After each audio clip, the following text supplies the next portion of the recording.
How's it going, everybody? Sorvon here. Welcome to another episode of our anime reviews. I'm here again with Icarus, or he's going as Dilly Guy now for his own video channels online. Yep, I'll be starting a new YouTube channel / Twitch streaming, that kind of thing. So look forward to that. Mainly Skyrim starting off, kind of, right? Probably. I mean, I might dip into random games here and there. Just Skyrim is probably my main thing for the time being. Yeah. You know, the old outdated stuff. Yeah, but it's still fun. It's the fact that there's a reason it's been released on every console since it came out. Yes, there's many good reasons, but not the reason why we're here today.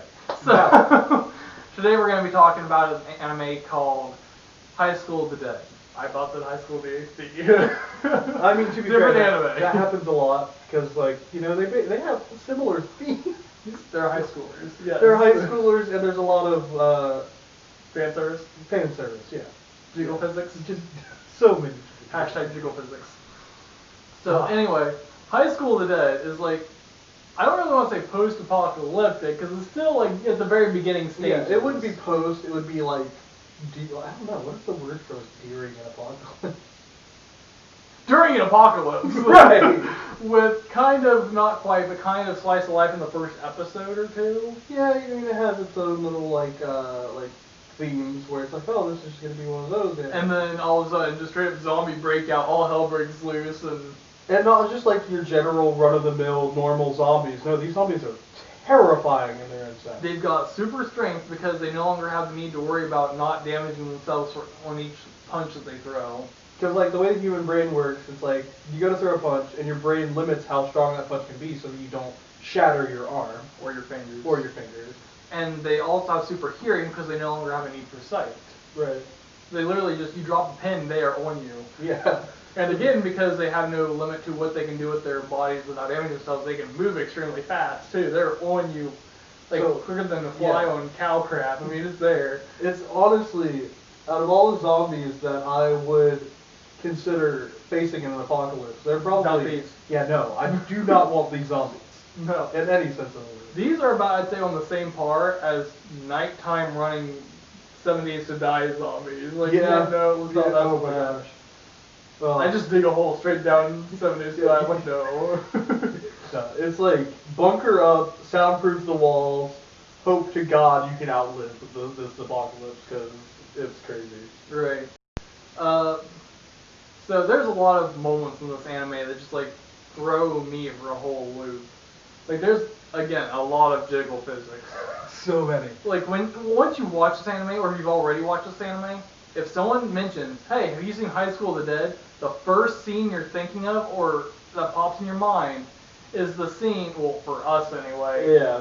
It's the scene where the main character uses his girlfriend, technically Ray's chest, to hold a rifle, fires, and as the bullet's going through midair, the other character, Sayeko, literally her boobs move around the bullet and matrixes through them, and it's just like, that's totally not it's not how they work. Physics. It's one of the most confusing yet interesting scenes that I've seen in anime. It's literally fan service physics. Yeah, about right. Hashtag jiggle physics. Hashtag jiggle physics. That's all you can say with this anime, really. Yeah, I mean... That and fan service in general. Hashtag jiggle physics. Jizzle physics? Or hashtag upskirt. Yeah. Yeah, a lot of upskirt. It's one of those animes that you don't watch around parents. Just anybody in general. You sit in a dark room, hide away, and lock the door. Right. And it's like... It's one of those animes where, like, you'll be watching it and some cool things will be happening, and then the moment somebody walks into the room, it's an upskirt or it's boobs jiggling in your screen. Or something where their clothes are getting torn off or something. I mean, right. Some of the most interesting characters I would say would probably be Coda. I like Coda. Coda's interesting. The chunky nerd? Yeah. Basically us in school. Right. Except I feel like I kind of relate a little more with the whole knowledge of gun aspect. Yeah, I don't have I'm not very quite big his knowledge of guns. I mean, literally, the first thing he does to create a weapon is modifies a nail gun to become a semi-automatic assault air nail gun. Yeah, it's like... Which, by the way, does not work the way it does in the anime. Literally, after about 5 feet, a nail won't even stick in plywood anymore, so it's not viable. Right, so it's like, that would be an incredibly close-range weapon, if an even viable weapon at all. Right. But no, they've done a lot of weird stuff in there. However, I feel like one of the most unlikely things in the entire anime is just how quickly they came across their guns.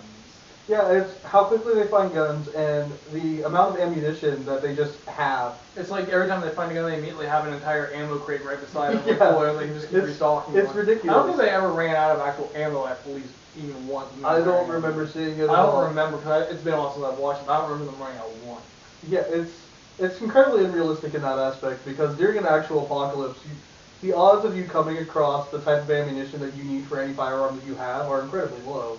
If you find ammo, it's for the complete opposite gun that you have, and you can't find the gun for it. Because more than likely, and then the question is, do you carry the ammo in hopes that you find the gun that uses it, or you just leave the ammo behind and then find the gun and can't use the gun? Right. So it's just, in that aspect, it's really unbelievable, but you gotta look at it from like an anime perspective, because you know, the characters. Like, what are the odds of Psycho running into like a mafia member that just happens to loan her this like high quality katana to use? Right, it's like, oh, you're really good with the sword? Here, have a really good, awesome katana. It's like, oh, okay. Yeah, that would never happen to us. No. If we were looking to find anything, it'd be like some sports guy, like, here, take this baseball bat. We're like, thank you. That's when we just gather up all our friends and get dag weapons, bro. Yeah, because dag weapons are going to work foam on skull. We'll make it work somehow. See, the thing is, everyone's going to be going out these places and trying to loot, like, guns and stuff like this. I know exactly what I'm doing. I'm going to go in, because I've got stuff in my house to go in, like, power tools in the basement that don't necessarily have to have power. So, like, I can drill fairly decent-sized holes in wood without worrying about having power, because I can hand drill holes. I'm going to get a wooden baseball bat. I'm going to go to a hardware store. I'm going to get a half-ton ball hitch. Stick that sucker in the baseball bat, I would bust heads. Oh, jeez. That's a lot of weight, though. The hitch itself doesn't weigh a half ton. Well, no. Obviously. It only weighs like 2 pounds. 2 to 3 pounds. How viable would that be in close quarters, though? Like in a contained area? You want to find out? We can build this. So, next week's episode, try busting my skull with a half-ton ball hitch. We'll start with a cinder block. Valid. It's going through the cinder block. Yeah, probably. I guarantee it. But, like, say you were in an enclosed hallway, and it wasn't very tall. Like, how are you going to get the swing you need? Okay, valid enough. You just knock them back and then get your swings in where you can. Right, get those short swings briefly. Yeah, okay. And then maybe, just maybe, on the other side, opposite of where the ball hitch is, you go and put a half-ton towing hook on there, like an actual hook. And therefore, if you're outside somewhere and you get some time to breathe, you don't have to carry it around. You can literally just set it up on a fence and it hangs itself. This is all, you know, bar the fact that these zombies are terrifying. Good luck with that one. I'm going to be hiding in a bunker somewhere. If you can find a bunker. My bunker. You're just going Your to bunker, my right. bunker. Yeah. 100%. I'm going to end up starting to build this. I'm going to do videos for this, too. It's like how to build a zombie apocalypse survival bunker. I have a deep freezer. A deep freezer. But I do plan on making a survival bunker inside of a deep freezer. No, you can't call it a survival. Just spell zombie. Yeah, right. A zombie survival. But survival. The anime in itself, it's not a bad anime, but if you're not a big fan of like fan service and you know that kind of thing, it's probably not for you. Yeah, because myself, I'm not the biggest fan of fan service. Say what you will, but I only made it to like the 7th episode or so before I was like, eh. Yeah, it kind of picks up and gets you hooked around like the 3rd episode, but then around 6 or 7 it starts to slow down and really kind of wear you out and you don't really want to push through and finish watching it. But yeah, like he didn't finish watching. I watched all the way through. It kind of picks back up, but mainly towards the very end when it's not worth trying to pick it back up at that speed. So it's like a roller coaster that kind of arcs up, dips down, and arcs back up. And finishes halfway on the 2nd uphill. It's just... A lot of people want more seasons of it. I kind of want one, but I'm fine with that one because it's just been forever since I've watched it. I've kind of grown used to not having it. Yeah, it's one of those animes where it's like, you know, you watch it, you want another season of it, but over time you're just kind of like No Game No Life. Like Angel Beats. Angel Beats doesn't need a second I season, need more, Daniel. You just want the feels. It's so good. Dude, I flipped the table at the end of that. But yeah, I mean, it's one of those ones, you know. Yeah, I like the anime. It's not the best. I definitely wouldn't put it in the top 20, top 30 favorite anime. So, I mean... Yeah, it's not even anywhere close to my... I wouldn't even put it in the top, like, 700, and I haven't even seen 700 anime. Maybe. Maybe. No promises. But no, we definitely recommend at least giving it a shot, see what you think about it, or if you've already watched it. Awesome. Let us know what you think about it below. We'd love to hear from you. The more you guys comment and subscribe, the more we are to go and be able to respond to you guys, get more stuff out there that you guys like and are able to enjoy, and the more likely we are to go and become most recommended to other people looking for similar stuff on YouTube. Yeah, so you gotta make sure you like, comment, and subscribe, ring the bell, you know, basic YouTuber stuff. Right. Check out his channel when he starts getting it up. Eventually. When it gets put up, we'll go and start putting links down below for his stuff.